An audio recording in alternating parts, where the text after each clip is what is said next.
What's up everyone, it's Chris with Tabletops and Tentacles, here with another GROK the game.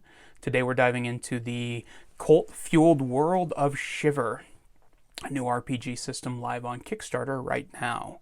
They're doing great on Kickstarter, they're at $37,000, and they have 16 days left to go. And what Shiver is it's a role-playing system based around cult classic film, cult stories, pulpy horror, and kind of like that old school comic book style horror, and I think it looks like a blast. It uses custom dice, which is plus and minus for me, but they do understand that the custom dice thing can be a little prohibitive for some people, so they have an app that's pretty intuitive and easy to use for using their custom dice still, which I think is a really good move. The art in this is fantastic. It's all done by Ben Alexander, I believe is his name, and it's all got a very like retro comic book Mignola feel to it that I just absolutely love. It's got some gorgeous iconography, and it's all entirely archetype based, so you're creating characters based off of different film and comic book archetypes, which gives you a nice starting base, but then it has like a tiered skill tree that lets you create the character that you want specifically, which I think is a really nice touch on it. I'm trying to scroll down to where this stuff all is right now. So this is some of the page layout here, and I think it looks really nice. These are the archetypes that you can play, some of the skill trees for the different types of characters, and then it lets you really customize your character as you're going because of the way it's laid out. I think it's a really clever way of doing it.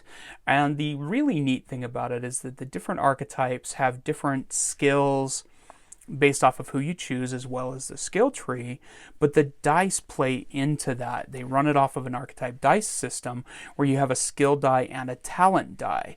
And the cool thing about this is depending on what you roll, it's very intuitive from a storytelling and role-playing standpoint, because maybe you're trying to hit somebody but you roll all perception instead. It gives you enough flexibility that you can use that to use one of your other skills to maybe still succeed, maybe just not the way that you'd planned to do until you saw how the dice laid out. So it's kind of a neat system. I think it's really unique. Personally, I think it definitely would lose something not having the physical dice to roll. I think it's definitely worth picking up the dice, but the app is pretty handy. I've used it and it's pretty effective.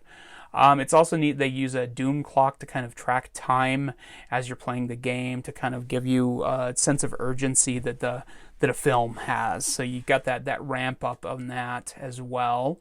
It's doing well enough that it's unlocked a whole pile of additional creatures and monsters and stories and different things in the library. That's the second tome.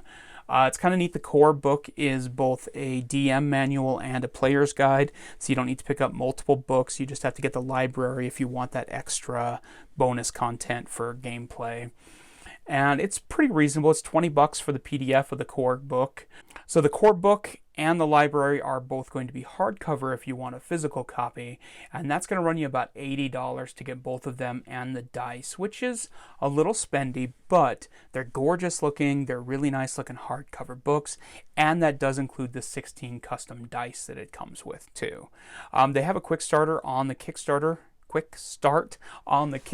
right now that you can download and kind of get a feel for it. I downloaded it and printed it out, and I had a lot of fun kind of going through it and checking out the different world that they've created. It really does have the feel of a kind of a cult classic film. It's got that horror and action and that urgency. It's a little over the top with some of the characters that it has in like the right kind of way. The other thing I really like about it is that they don't have it tied down to any particular time frame or world set. So as you're going through this, you'll see that they have like Victorian ghosts and cyber tech missions and that kind of thing. So you can kind of bounce around depending on the type of game you want to play as well, which I think is a really nice touch for a system like this. It's not one of these where you're like, oh, I would get this, but I only like playing 1970s horror. I have no idea what I was going to say there. But I really like that aspect because it's nice being able to say, hey, let's play something a little more futuristic or cyberpunky, or let's play some gothic horror thing. And it does seem to have a pretty decent amount of flexibility as far as that's concerned, although it does definitely lean more towards like the retro horror and pulp stuff. But it's really cool. I think it's gorgeous looking. They're really passionate about it, and I think I recommend it. I have not had a chance to actually play Shiver yet, but I have downloaded the quick start, so is my brother, and once we are doing in-person gaming again, we're looking forward to this. We're also looking forward to doing maybe some virtual gaming that we could even share here on the channel, so we'll see what we can come up with there, and Shiver's definitely on that because it hits pretty much everything my brother and I are into as far as gaming is concerned. It's live on Kickstarter right now. You have 16 days left, so if it is something you're interested in, get on it, back it up, and check it out. Thanks for watching, everyone. As always, if you'd like to support the channel, you can go to our Patreon at patreon.com/deeplydapper and help support us there. Even $1 helps me keep making videos, helps us make our magazine and our podcast. You can also go to tabletopsandtentacles.com to find links to all of the different things we do. Thanks for watching, everyone. May you live in interesting times.